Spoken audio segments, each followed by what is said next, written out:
Oi, eu espero que esteja tudo bem com você e se caso não tiver, vai ficar.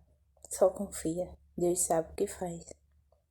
Eu queria compartilhar com você essa mensagem que diz em Números 9, versículos 6 ao 14, que diz assim: E houve alguns que estavam imundos pelo corpo de um homem morto, e no mesmo dia não podiam celebrar a Páscoa, pelo que se chegaram perante Moisés e perante Arão naquele mesmo dia.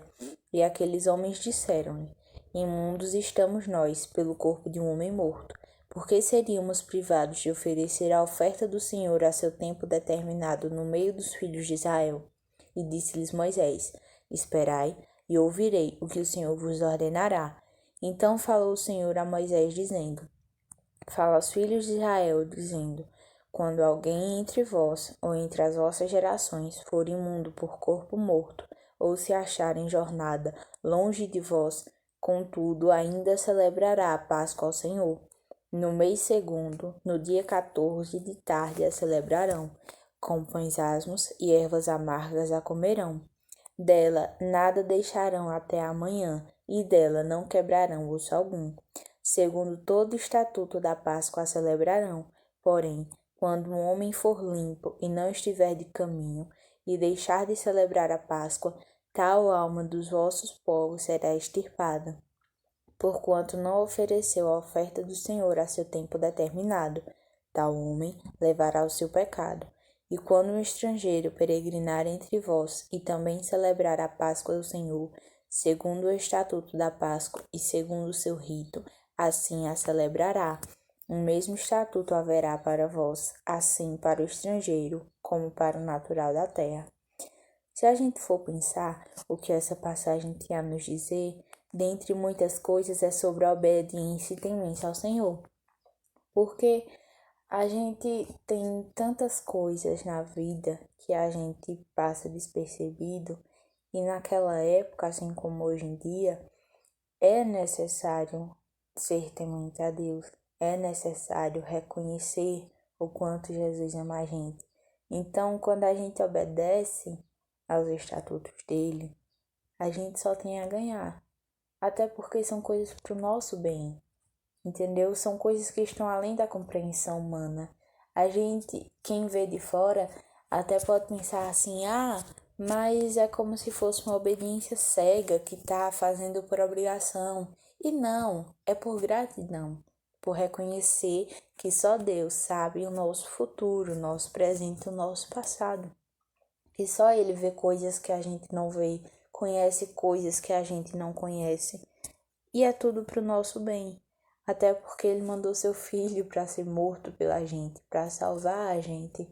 Todas as nossas gerações foram salvas pelo sangue de Jesus. E quando os homens de Israel dizem que estão imundos e procuram saber do Senhor qual o posicionamento dele para eles, eles estão reconhecendo sua fraqueza, sua iniquidade sobre o que aconteceu e perante o Senhor. O Senhor vê tudo o tempo inteiro. Então, por mais que a gente tenha um pensamento de que talvez ele não esteja vendo, não é verdade, porque ele está vendo, ele vê tudo, ele sabe de tudo. Antes mesmo da gente pecar, ele sabe que a gente vai pecar. Então, por que ele não simplesmente nos deixa, nos larga? Porque ele nos ama.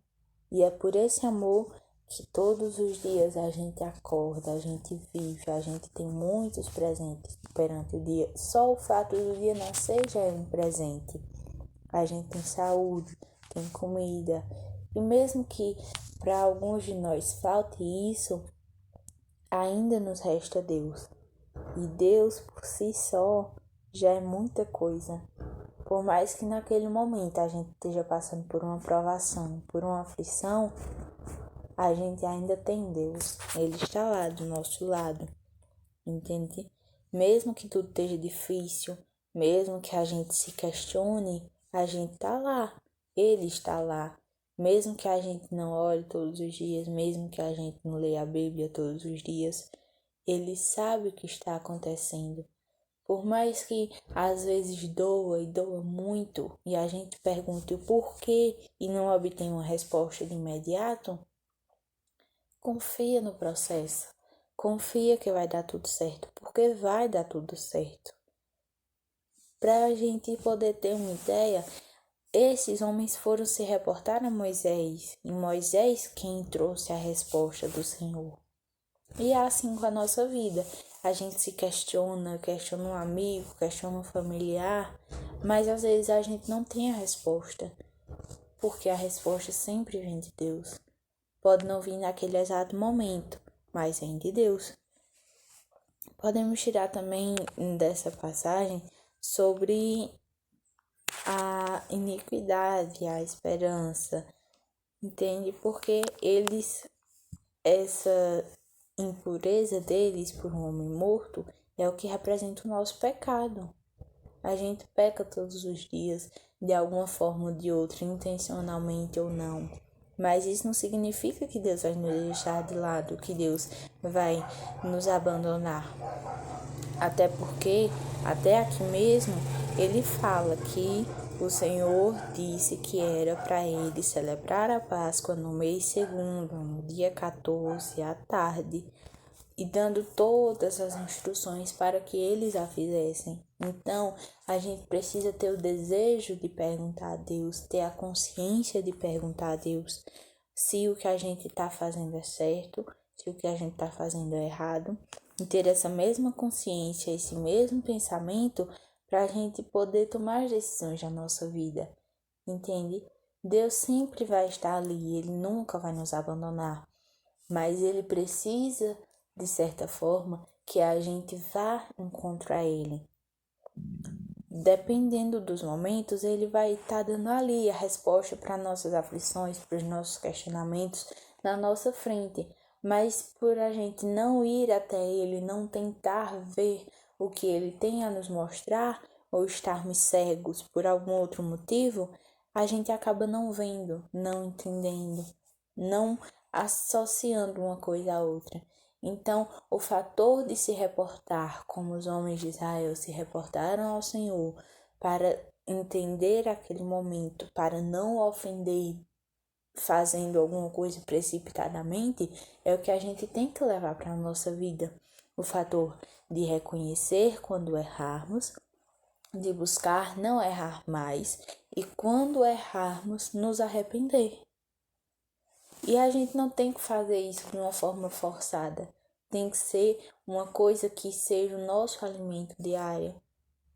Jesus também disse, nem só de pão viverá o homem, mas da palavra.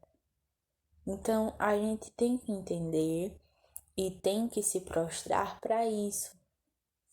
Jesus quer que sejamos pessoas fortes e pessoas tementes a Ele. Não é porque a gente vai se reportar a Deus, vai buscar saber e conhecer tudo que Ele tem para nós e tudo que Ele já fez por nós, que vamos deixar de ser pessoas fortes e abençoadas. É sempre o processo. Por mais que a gente se pergunte onde Deus estava quando isso aconteceu, por que Ele não impediu isso, existem coisas que não são para a gente entender, são para a gente refletir, aprender. Porque muitas vezes a gente só vai aprender mais lá na frente, ou talvez a gente só aprenda quando acontecer com a outra pessoa. Então Jesus já está usando as suas dores para curar outra pessoa.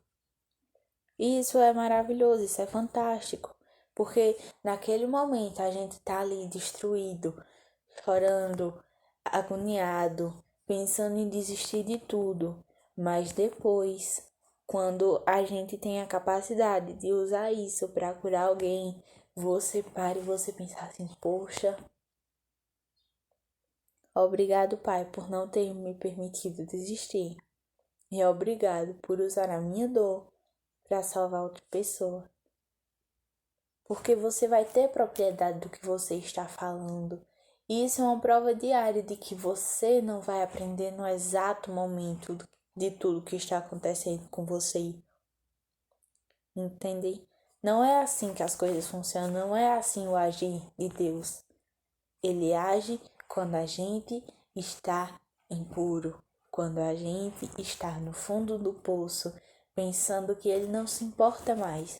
E ele usa pessoas ao nosso redor, usa vídeos como esse, usa mensagens, usa amigos desconhecidos até para nos tocar, para nos mostrar, para dizer: olha, eu tô aqui, eu não te deixei, eu não vou te deixar. Sabe? São esses momentos que nos fazem entender. Agora você pode estar aí passando por um momento difícil e pensando: por que que isso está acontecendo comigo? Mas eu não sou uma pessoa tão ruim assim.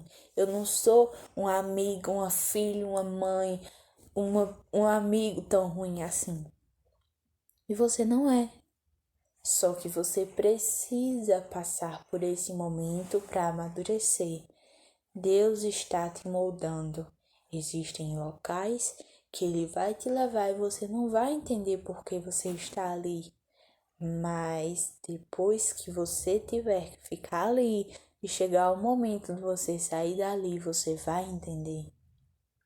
Não vai ser uma coisa tipo estralar os dedos. Não, vai doer, vai demorar.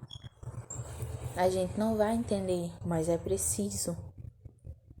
E era isso que eu queria passar para vocês. Não desistam, porque por mais que esteja doendo, por mais que você se sinta só, ele está ali, só esperando você se prostrar para ele e dizer: Pai, sem ti eu não consigo. E por mais que você não obtenha uma resposta imediata novamente, eu te digo: não desista. Pensa na tua história. Pensa o tanto de coisa que você já conseguiu só de chegar até aqui. Pensa o quanto você é abençoado e abençoada por só existir. Jesus não comete um único erro sequer. Deus não comete um único erro sequer. E Ele te fez. Ele escolheu cada detalhe em você. Ele fez cada pedacinho pensando em tudo que aconteceu, que ainda vai acontecer na sua vida. Então, por favor, não desiste. E, gente, quem puder dar um apoio, deixa seu like, comenta, compartilha para que essa mensagem possa alcançar mais pessoas e trazer mais um acalento no coração dessas pessoas. Obrigada. E fiquem com Deus.